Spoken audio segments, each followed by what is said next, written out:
ಸ್ನೇಹಿತರೆ, ಮೀಡಿಯಾ ಮಾಸ್ಟರ್ಸ್ಗೆ ಸ್ವಾಗತ, ಸುಸ್ವಾಗತ.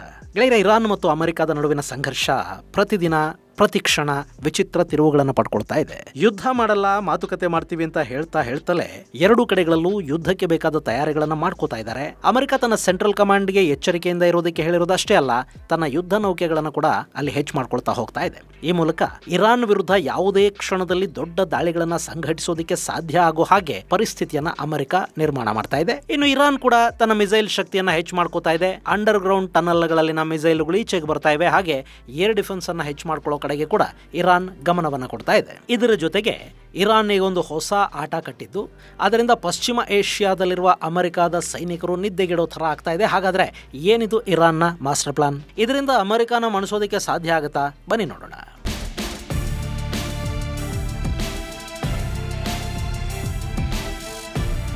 ಗೆಳೆಯರೆ, ಇರಾನ್ ಮತ್ತು ಅಮೆರಿಕದ ನಡುವಿನ ಕದನ ವಿರಾಮ ಒಪ್ಪಂದ ಸೋಮವಾರಕ್ಕೆ ಮುಗಿದಿದೆ. ಆ ಬಳಿಕ ಅಲ್ಲಿ ಯಾವ ರೀತಿಯ ಪರಿಸ್ಥಿತಿ ಇರುತ್ತೆ ಅನ್ನೋದನ್ನ ಊಹೆ ಮಾಡೋದಕ್ಕೆ ಆಗ್ತಾ ಇಲ್ಲ. ಈಗಾಗಲೇ ಇರಾನ್ನ ಕಟ್ಟರ್ವಾದಿಗಳು ಅಮೆರಿಕದ ವಿರುದ್ಧ ದೊಡ್ಡ ಮಟ್ಟದ ದಾಳಿಗಳನ್ನ ಮಾಡೋದಕ್ಕೆ ನಿರ್ಧರಿಸಿದ್ದಾರೆ. IRGC ಆಕ್ರಮಣಕಾರಿ ಹಂತವನ್ನ ತಲುಪಿದೆ. ತನ್ನ ಇಡೀ ಸೇನೆಯನ್ನ ಯುದ್ಧ ಸನ್ನದ್ಧ ಸ್ಥಿತಿಯಲ್ಲಿ ನಿಲ್ಲಿಸಿದೆ. ಇದು ಅಮೆರಿಕ ಹಾಗೂ ಅದರ ಮಿತ್ರ ದೇಶಗಳಿಗೆ, ಅದರಲ್ಲೂ ಪರ್ಷಿಯನ್ ಗಲ್ಫ್ ಅಲ್ಲಿನ ಅಮೆರಿಕದ ಏರ್ ಬೇಸ್ ಮತ್ತು ನೌಕಾ ಬೇಸ್ಗಳಿಗೆ ಜಾಗ ಕೊಟ್ಟಿರೋ ದೇಶಗಳಿಗೆ ಇದು ಸಮಸ್ಯೆಯನ್ನ ಉಂಟು ಮಾಡುತ್ತೆ. ಇನ್ನು ಮತ್ತೊಂದು ಕಡೆ ಅಮೆರಿಕ ಕೂಡ ದಾಳಿಗೆ ಸಿದ್ಧ ಆಗಿದ್ದು, ಒಮ್ಮೆ ದಾಳಿ ಮಾಡಿ ಆ ನಂತರ ಮತ್ತೆ ಕದನ ವಿರಾಮವನ್ನ ವಿಸ್ತರಿಸಿಕೊಂಡ್ರಾಯ್ತು ಅನ್ನೋ ಯೋಚನೆಯಲ್ಲಿ ಅಮೆರಿಕ ಇದ್ದಂತಿದೆ. ಅಲ್ಲಿ ಎರಡೂ ಕಡೆಗಳಲ್ಲೂ ಅನ್ಪ್ರೆಡಿಕ್ಟಬಲ್ ನಾಯಕತ್ವ ಇರೋದ್ರಿಂದ ನಾಳೆ ಏನಾಗತ್ತೆ ಅನ್ನೋದನ್ನ ಇವತ್ತು ಹೇಳೋದು ಕಷ್ಟ ಅನ್ನೋ ವಾತಾವರಣ. ಇಂಥ ಸಂದರ್ಭದಲ್ಲೇ ಇರಾನ್ ಈಗ ಈ ಯುದ್ಧಕ್ಕೊಂದು ಭಯಾನಕ ತಿರುವನ್ನ ಕೊಡೋದಕ್ಕೆ ಹೋಗ್ತಾ ಇದೆ.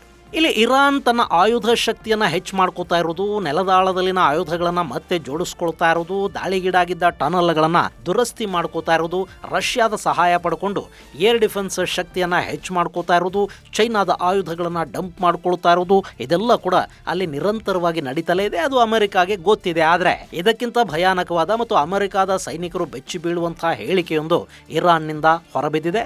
ಅಲ್ಲಿ ಅವರು ಈ ಯುದ್ಧವನ್ನ ಕೇವಲ ಸೇನೆಗೆ ಮಾತ್ರ ಸೀಮಿತಗೊಳಿಸ್ತಾ ಇಲ್ಲ, ಬದಲಿಗೆ ನಾಗರಿಕರ ಮಟ್ಟಕ್ಕೆ ಕೂಡ ಇದನ್ನ ವಿಸ್ತರಿಸೋದಕ್ಕೆ ಹೋಗ್ತಾ ಇದ್ದಾರೆ. ಅಮೆರಿಕದ ಯಾವುದೇ ಸೈನಿಕನನ್ನ ಇರಾನಿನ ಪ್ರಜೆಗಳು ಕೊಂದು ಹಾಕಿದ್ರೆ ಅಥವಾ ಅವರನ್ನ ಜೀವಂತವಾಗಿ ಹಿಡಿದುಕೊಟ್ರೆ ಪ್ರತಿ ತಲೆಗೆ $30,000 ಬಹುಮಾನ ಕೊಡುವುದಾಗಿ ಇರಾನ್ನ ಆಡಳಿತ ಘೋಷಣೆಯನ್ನು ಮಾಡಿದೆ. $30,000 ಅಂದ್ರೆ ಭಾರತೀಯ ಕರೆನ್ಸಿಯಲ್ಲಿ 27 ಲಕ್ಷಕ್ಕೂ ಅಧಿಕ ಹಣ. ಅಮೆರಿಕದ ಒಬ್ಬೊಬ್ಬ ಸೈನಿಕನ ತಲೆಗೆ ಇರಾನ್ ಕಟ್ಟಿರೋ ಬೆಲೆ ಇದು. ಇನ್ನು ಇರಾನಿನ ಕರೆನ್ಸಿಯಲ್ಲೇ ಈ ಹಣ ಎಷ್ಟಾಗತ್ತೆ ಅನ್ನೋದನ್ನ ಲೆಕ್ಕ ಹಾಕಿದ್ರೆ $30,000 ಅಮೆರಿಕನ್ ಡಾಲರ್ ಅಂದ್ರೆ ಸುಮಾರು 42,000 ಕೋಟಿ ರಿಯಾಲ್ ಅಷ್ಟು ಹಣ ಆಗುತ್ತೆ. ಗೆಳೆಯರೆ, ಅಮೆರಿಕ ಜೊತೆಗಿನ ಯುದ್ಧವನ್ನ ಇರಾನ್ ಗೆದ್ದು ಬಿಡ್ತು ಅಂತ ನಮ್ಮಲ್ಲಿ ಕೆಲವರು ಹೇಳ್ತಾ ಇರ್ತಾರೆ. ಅದನ್ನ ನೀವು ಕೂಡ ಕೇಳ್ತಾ ಇರ್ತೀರಿ. ದೂರ ನಿಂತು ಯುದ್ಧಗಳನ್ನ ನೋಡೋರಿಗೆ ಅಲ್ಲಿನ ಯಾವ ನೋವು ಅರ್ಥ ಆಗೋದಿಲ್ಲ. ಆದ್ರೆ ಈ ಯುದ್ಧ ಇರಾನಿನ ಆರ್ಥಿಕತೆಯನ್ನ ಸಂಪೂರ್ಣವಾಗಿ ಕೊಂದು ಹಾಕಿದೆ. ಅಲ್ಲಿ $1 ಬೆಲೆ 13.25 ಲಕ್ಷ ರಿಯಾಲ್. ಇಲ್ಲಿ ನಾನು ಹೇಳ್ತಾ ಇರೋದು ಮಾರುಕಟ್ಟೆಯಲ್ಲಿನ ಅಧಿಕೃತ ಬೆಲೆ. ಆದ್ರೆ ಬ್ಲಾಕ್ ಮಾರ್ಕೆಟ್ ಅಲ್ಲಿ ಇದು ಇನ್ನೂ 2-3 ಪಟ್ಟು ಹೆಚ್ಚು ಅಂತ ಹೇಳ್ತಾರೆ. ಇನ್ನು 1 kg ಗೋಧಿ ಹಿಟ್ಟಿನ ಬೆಲೆ ಅಲ್ಲಿ 18,000 ರಿಯಾಲ್. ಜನ ಏನು ಬೇಕಾದರೂ ಆಗಲಿ, ಆಹಾರ ಇಲ್ಲದೆ ಇದ್ರೂ ಪರವಾಗಿಲ್ಲ, ಆಯುಧಗಳು ಮತ್ತು ಮತದ ಅಮಲು ಮಾತ್ರ ಮುಖ್ಯ ಅಂತ ಭಾವಿಸೋ ಯಾವ ದೇಶ ಬೇಕಾದರೂ ಯುದ್ಧಗಳನ್ನು ಗೆದ್ದು ಬಿಡಬಹುದು. ಆದರೆ ಅದರಿಂದ ಉಂಟಾಗುವ ಸಮಸ್ಯೆಗಳವರನ್ನ ದೀರ್ಘಕಾಲದಲ್ಲಿ ತಿಂದು ಹಾಕತ್ತವೆ. ಇರಲಿ, ಅಮೆರಿಕದ ಅಹಂಕಾರವನ್ನು ಮುರಿಯೋದಕ್ಕೆ ಯಾರಾದರೂ ಒಬ್ಬರು ಬೇಕಾಗ್ತಾರೆ. ಆ ನಿಟ್ಟಲ್ಲಿ ಇರಾನಿನ ಜನ ತ್ಯಾಗ ಮಾಡ್ತಿದ್ದಾರೆ ಅಂತಲೇ ಭಾವಿಸೋಣ. ಇನ್ನು ಇಲ್ಲಿ ಅಮೆರಿಕದ ಸೈನಿಕರನ್ನ ಇರಾನಿನ ಜನ ಹಿಡಿದುಕೊಟ್ರೆ $30,000 ಕೊಡ್ತಾರಲ್ವಾ, ಅದೇ ಸೈನಿಕನನ್ನ ಇರಾನಿನ ಹೆಣ್ಣು ಮಕ್ಕಳು ಹಿಡಿದುಕೊಟ್ರೆ ಅಥವಾ ಕೊಂದು ಹಾಕಿದ್ರೆ ಅವರಿಗೆ ಡಬಲ್ ಅಂದ್ರೆ $60,000 ಹಣ ಕೊಡುವುದಾಗಿ ಇರಾನಿನ IRGC ಹೇಳಿದೆ. ಇದು ಅಮೆರಿಕದ ಸೈನಿಕರು ಇನ್ನಷ್ಟು ಎಚ್ಚರವಾಗಿರಬೇಕಾದ ಪರಿಸ್ಥಿತಿಯನ್ನ ನಿರ್ಮಾಣ ಮಾಡ್ತಾ ಇರೋದು ಮಾತ್ರ ಅಲ್ಲ, ಯಾರಾದರೂ ಅಮೆರಿಕದ ಪ್ರಜೆಗಳು ಇರಾನ್ನಲ್ಲಿ ವಾಸ ಮಾಡ್ತಾ ಇದ್ರೆ ಅವ್ರು ಇನ್ನು ಮುಂದೆ ತುಂಬಾ ಕೇರ್ಫುಲ್ ಆಗಿ ಬದುಕಬೇಕಾದ ಪರಿಸ್ಥಿತಿಯನ್ನ ಕೂಡ ನಿರ್ಮಾಣ ಮಾಡ್ತಾ ಇದೆ. ಗೆಳೆಯರೆ, ಈ ಹಿಂದೆ ನಮ್ಮನ್ನ ಆಳ್ವಿಕೆ ಮಾಡ್ತಾ ಇದ್ದ ಒಂದಷ್ಟು ಜನ ರಾಜರು, ಪಾಳೆಗಾರರಲ್ಲಿ ರುಂಡ ಪೂಜೆಯ ಪದ್ಧತಿಯೊಂದಿತ್ತಂತೆ. ಶತ್ರುಗಳ ರುಂಡಗಳನ್ನ ಕಡಿದು ತಂದು ಅವುಗಳನ್ನ ರಾಶಿ ಹಾಕಿ ಅದರ ಮೇಲೆ ತಮ್ಮ ನಾಯಕನನ್ನು ಕೂಡಿಸಿ ಅವನಿಗೆ ಅಡಿಯಿಂದ ಮುಡಿಯವರೆಗೆ ರಕ್ತದಲ್ಲಿ ಅಭಿಷೇಕ ಮಾಡಿ ಒಂಥರ ವಿಚಿತ್ರವಾದ ಯುದ್ಧೋತ್ಸಾಹವನ್ನ ಅಲ್ಲಿ ಅನುಭವಿಸ್ತಾ ಇದ್ರಂತೆ. ಹೀಗೆ ಶತ್ರುಗಳ ತಲೆ ತರ್ತಾ ಇದ್ದ ಸೈನಿಕರಿಗೆ ರುಂಡಕ್ಕಿಷ್ಟು ಅಂತ ಚಿನ್ನದ ನಾಣ್ಯ ಕೊಡಲಾಗ್ತಾ ಇತ್ತಂತೆ. ಆ ಹಣಕ್ಕಾಗಿ ಸೈನಿಕರು ಹೆಚ್ಚು ಉತ್ಸಾಹದಿಂದ ಯುದ್ಧ ಮಾಡ್ತಾ ಇದ್ರು. ಈ ಕಾರ್ಖಾನೆಗಳಲ್ಲಿ, ಕೆಲ ಕಚೇರಿಗಳಲ್ಲಿ ಕೆಲಸದ ಮೇಲೆ ಕಾರ್ಮಿಕರಿಗೆ ಇನ್ಸೆಂಟಿವ್ ಕೊಡ್ತಾರಲ್ಲ, ಹಂಗಿದು ರುಂಡ ಭಂಡಾರ. ನಮಗೆ ತಾಳಿಕೋಟಿ ಕದನ ಅಂದ್ರೆ ವಿಜಯನಗರದ ಅರಸ ಅಳಿಯ ರಾಮರಾಯನ ಕಟ್ಟ ಕಡೆಯ ಯುದ್ಧದ ವಿವರಣೆಯಲ್ಲಿ ಕೂಡ ಈ ತಲೆಗೆ ಬಹುಮಾನ ಕೊಡೋದಕ್ಕೆ ರಾಮರಾಯ ಚಿನ್ನದ ನಾಣ್ಯಗಳನ್ನು ಇಟ್ಕೊಂಡು ಯುದ್ಧ ಭೂಮಿಯ ಸಮೀಪ ಎತ್ತರದ ಪ್ರದೇಶದಲ್ಲಿ ಕೂತಿದ್ದ ಅನ್ನೋ ವಿವರಣೆ ಸಿಗುತ್ತೆ. ಈಗ ಅದೇ ಥರ ಇರಾನಿನ ಆಡಳಿತ ಕೂಡ ಒಂದು ಆದೇಶವನ್ನು ಕೊಟ್ಟಿದೆ. ಅಮೆರಿಕಾದ ಸೈನಿಕರ ತಲೆಗೆ ಬಹುಮಾನವನ್ನ ಘೋಷಣೆ ಮಾಡಿದೆ. ಇನ್ನು ಇಲ್ಲಿ ನಾಗರಿಕರನ್ನ ಯುದ್ಧಕ್ಕಿಳಿಸೋದು ಅಂತಾರಾಷ್ಟ್ರೀಯ ಕಾನೂನುಗಳ ವಿರುದ್ಧ. ಆದರೆ IRGC ಕೊಡ್ತಾ ಇರೋ ಮಾಹಿತಿ ಪ್ರಕಾರ ಇರಾನಿನಲ್ಲಿ 10,000ಕ್ಕೂ ಅಧಿಕ ಮಂದಿ ನಮ್ಮನ್ನು ಕೂಡ ಅಮೆರಿಕಾದ ವಿರುದ್ಧ ಯುದ್ಧದಲ್ಲಿ ಬಳಸ್ಕೊಳ್ಳಿ ಅಂತ ಅಲ್ಲಿನ ಸೇನೆಗೆ ದುಂಬಾಲು ಬೀಳ್ತಾ ಇದ್ದಾರಂತೆ. ಹಾಗಂತ ಅಲ್ಲಿನ ಸೇನಾ ಮುಖ್ಯಸ್ಥ ಅಮೀರ್ ಹತಾಮಿ ಹೇಳಿಕೊಂಡಿದ್ದಾರೆ. ಇಲ್ಲಿ ಜನ ಅಮೆರಿಕಾದ ವಿರುದ್ಧ ಆಕ್ರೋಶಗೊಂಡಿದ್ದಾರೆ, ಹೀಗಾಗಿ ಹೋರಾಟದಲ್ಲಿ ನಾವು ಭಾಗಿಯಾಗ್ತೀವಿ ಅಂತ ಕೇಳ್ತಾ ಇದ್ದಾರೆ. ಸೊ ಅವರ ಉತ್ಸಾಹವನ್ನು ತಣಿಸೋ ನಿಟ್ಟಲ್ಲಿ ಅವರಿಗೂ ಕೆಲಸ ಕೊಡಬೇಕು ಅನ್ನೋ ಕಾರಣದಿಂದ ಅಮೆರಿಕಾದ ಸೈನಿಕರ ತಲೆ ತರೋ ಆಫರ್ ಅನ್ನು ಅವರಿಗೆ ಕೊಡಲಾಗ್ತಾ ಇದೆ. ಅದರಲ್ಲೂ ಹೆಣ್ಣು ಮಕ್ಕಳು ಅಮೆರಿಕನ್ ಸೈನಿಕರನ್ನ ಕೊಂದು ಹಾಕಿದರೆ ಅದಕ್ಕಿಂತಲೂ ದೊಡ್ಡ ಖುಷಿ ಏನಿದೆ. ಹೀಗಾಗಿ ಇಸ್ಲಾಮಿಕ್ ಆಡಳಿತ ಅವರಿಗೆ ಹೆಚ್ಚಿನ ಬಹುಮಾನವನ್ನ ಕೊಡ್ತಾ ಇದೆ ಅನ್ನೋ ಮಾತುಗಳನ್ನು ಅವರು ಹೇಳಿದ್ದಾರೆ. ಇರಾನ್ನಲ್ಲಿ ಹಿಜಾಬನ್ನು ಸರಿಯಾಗಿ ಹಾಕೊಳ್ಳದೆ ಇದ್ರೆ ಇಸ್ಲಾಮಿಕ್ ಆಡಳಿತ ಮಹಿಳೆಯರನ್ನ ಶಿಕ್ಷೆಗೆ ಒಳಪಡಿಸುತ್ತೆ. ಸೊ ಅಮೆರಿಕಾದ ಸೈನಿಕರನ್ನ ಕೊಲ್ಲೋದಿಕ್ ಹೋಗೋ ಮಹಿಳೆಯರು ಹಿಜಾಬ್ ಹಾಕೊಂಡು ಹೋಗಬೇಕಾ ಹಂಗೆ ಹೋಗಬೇಕಾ ಅನ್ನೋದನ್ನ ಇಸ್ಲಾಮಿಕ್ ಆಡಳಿತ ಇಲ್ಲಿ ಸ್ಪಷ್ಟವಾಗಿ ಹೇಳಿಲ್ಲ.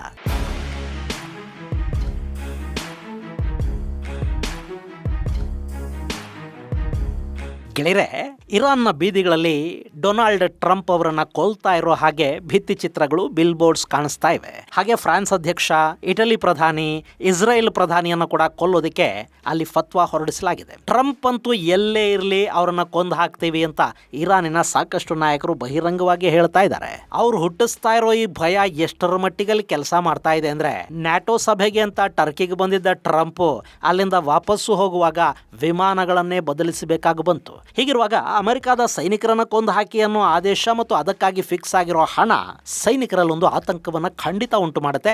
ಅದರಲ್ಲೂ ಅರಬ್ ನೆಲದಲ್ಲಿ ಕೆಲಸ ಮಾಡ್ತಾ ಇರೋ ಸೈನಿಕರು ಯಾವಾಗ ಯಾರು ದಾಳಿ ಮಾಡ್ತಾರೋ ಅನ್ನೋ ಆತಂಕದಲ್ಲಿ ಸ್ಥಳೀಯರನ್ನ ಕೂಡ ಅನುಮಾನದಿಂದ ನೋಡಬೇಕಾದ ಪರಿಸ್ಥಿತಿ ನಿರ್ಮಾಣ ಆಗುತ್ತೆ. ಅರಬ್ ನೆಲದಲ್ಲಿ ಸಾಕಷ್ಟು ಅಮೆರಿಕನ್ ಸೈನಿಕರಿದ್ದಾರೆ. Qatar, Bahrain, Kuwait, UAE, Saudi Arabia, Jordan, Iraq, Syria, Oman, ಇಲ್ಲಿ ಎಲ್ಲ ಕಡೆ ಒಂದಷ್ಟು ನೌಕೆ ಮತ್ತು ವಾಯುನೆಲೆಗಳನ್ನ ಅಮೆರಿಕ ಹೊಂದಿದೆ. ಕತಾರಲ್ಲಿ ಅಲ್ ಉದೈದ್ ಬೇಸ್ ಇದೆ. ಅಲ್ಲಿ ಸುಮಾರು 10,000 ಮಂದಿ ಸೈನಿಕರಿದ್ದಾರೆ. ಬಹ್ರೈನ್ ಅಮೆರಿಕಾದ ನೌಕಾಪಡೆಯ 5th ಫ್ಲೀಟ್ನ ಮುಖ್ಯ ಕಚೇರಿಗೆ ಜಾಗ ಕೊಟ್ಟಿದೆ. ಕುವೈತ್ ಅಲ್ಲಿ ಸೇನಾ ನೆಲೆ ಮತ್ತು ವಾಯುನೆಲೆ ಎರಡನ್ನೂ ಅಮೆರಿಕ ಹೊಂದಿದೆ. ಹಾಗೆ UAEಯಲ್ಲಿ ಅಲ್ ದಫ್ರಾ ಏರ್ ಬೇಸ್ ಇದೆ. ಸೌದಿಯಲ್ಲಿ ಕಿಂಗ್ ಸುಲ್ತಾನ್ ಏರ್ ಬೇಸು, ಕಿಂಗ್ ಫೈಸಲ್ ಏರ್ ಬೇಸ್ಗಳಿವೆ. ಅಲ್ಲಿ ಸಾಕಷ್ಟು ಮಂದಿ ಅಮೆರಿಕಾದ ಸೈನಿಕರಿದ್ದಾರೆ, ವಾಯುಪಡೆಯ ಸಿಬ್ಬಂದಿ ಇದೆ. ಜೋರ್ಡಾನ್ನ ಮುವಾಫಕ್ ಸಾಲ್ಟಿ ಏರ್ ಬೇಸ್ ಆ ಭಾಗದಲ್ಲಿ ಅತ್ಯಂತ ಮಹತ್ವವನ್ನು ಪಡ್ಕೊಂಡಿದೆ. ಇರಾಕ್ ಅಲ್ಲಿ ಇರ್ಬಿಲ್ ಹಾಗೂ ಐನ್ ಅಲ್ ಅಸಾದ್ ಬೇಸ್ಗಳಿವೆ.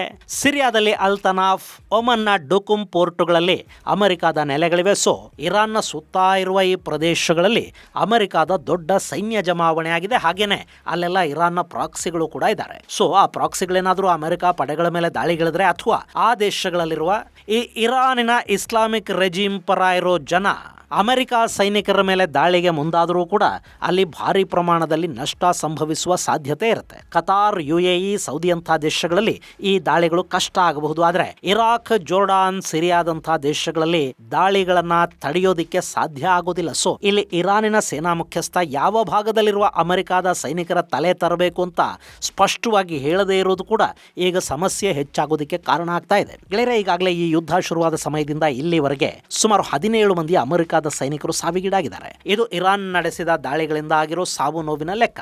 ಆದ್ರೆ ಈಗ ಇರಾನ್ ಮ್ಯಾನ್ ಹಂಟಿಂಗ್ ಗೆ ಕರೆ ಕೊಟ್ಟಿದೆ. ಇಲ್ಲಿ ಇರಾನ್ನ ಉದ್ದೇಶ ಏನು ಅನ್ನೋದು ಕೂಡ ಸ್ಪಷ್ಟ. ಅವರು ಅಮೆರಿಕಾದ ಸೇನೆಯನ್ನ ಈ ಭಾಗದಿಂದ ಓಡಿಸೋ ಬಗ್ಗೆ ಯೋಚಿಸ್ತಾ ಇದ್ದಾರೆ. ಒಮ್ಮೆ ಇಲ್ಲಿಂದ ಅಮೆರಿಕ ಎದ್ದು ಹೋದ್ರೆ ಅರಬ್ ದೇಶಗಳು ಹಾಗೂ ಇಸ್ರೇಲಿನ ಬಲ ಕಡಿಮೆ ಆಗುತ್ತೆ. ಅದು ಇರಾನ್ನ ಶಕ್ತಿಯನ್ನ ಹೆಚ್ಚು ಮಾಡ್ಕೊಳ್ಳೋದಕ್ಕೆ ಅವಕಾಶವನ್ನ ಕಲ್ಪಿಸಿಕೊಡುತ್ತೆ. ಹೀಗಾಗಿನೇ ಇರಾನ್ ಅಮೆರಿಕಾದ ಸೇನೆಗೆ, ಸೇನಾ ನೆಲೆಗಳಿಗೆ ಅವಕಾಶವನ್ನ ಕೊಟ್ಟಿರುವ ದೇಶಗಳನ್ನ ಟಾರ್ಗೆಟ್ ಮಾಡ್ಕೊಂಡು ದೊಡ್ಡ ಮಟ್ಟದಲ್ಲಿ ದಾಳಿಗಳನ್ನು ಮಾಡ್ತಾ ಇದೆ. ಜೊತೆಗೆ ಈಗ ಅಮೆರಿಕಾದ ಸೈನಿಕರನ್ನ ಕೊಂದು ಹಾಕೋದಿಕ್ಕೆ ಕೂಡ ಕರೆಯನ್ನ ಕೊಟ್ಟಿದೆ. ಇನ್ನು ಅಮೆರಿಕ ಕೂಡ ಇಲ್ಲಿ ಕಡಿಮೆ ಏನಿಲ್ಲ. ಅವರು ಕದನ ವಿರಾಮದ ಮುಸುಕಲ್ಲೇ ಇರಾನ್ ಮೇಲೆ ದಾಳಿ ಮಾಡ್ತಾರೆ. ಇರಾನಿನ ನಾಯಕರನ್ನ ಕೊಂದು ಹಾಕೋದಿಕ್ಕೆ, ಅಲ್ಲಿ ರೆಜಿಮ್ ಚೇಂಜ್ ಮಾಡೋದಿಕ್ಕೆ ಅಮೆರಿಕ ಪ್ರಯತ್ನವನ್ನ ಮಾಡ್ತಲೇ ಇದೆ. ಈ ಸಂಘರ್ಷ ಎಲ್ಲಿವರೆಗೂ ಹೋಗುತ್ತೆ ಅನ್ನೋದನ್ನು ಮಾತ್ರ ನಾವು ಕಾದು ನೋಡಬೇಕಷ್ಟೇ. ಮುಂದಿನ ಸಂಚಿಕೆಯಲ್ಲಿ ಮತ್ತಷ್ಟು ವಿಶೇಷಗಳ ಜೊತೆ ಮತ್ತೆ ಭೇಟಿಯಾಗೋಣ. ಅಲ್ಲಿವರೆಗೆ ಜೈ ಹಿಂದ್, ಜೈ ಕರ್ನಾಟಕ.